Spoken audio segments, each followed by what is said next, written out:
इसलिए अल्लाह रब्बुल इज़्ज़त ने इंसान को इस कदर मोमिन बंदे को दीन से नवाजा है कि दीन के अंदर रहकर और शरीयत के ऊपर चलकर बीमारियों से तकलीफों से वो बच सकता है।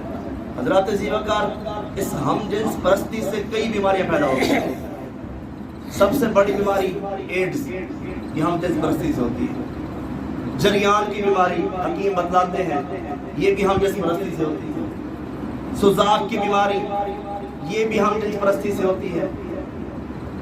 और बड़े बड़े साइंसदान भी या डॉक्टर आजाद भी ये कह रहे हैं कि दुनिया के अंदर सबसे ज्यादा जो बीमारी फैल रही है वो एड्स की बीमारी है।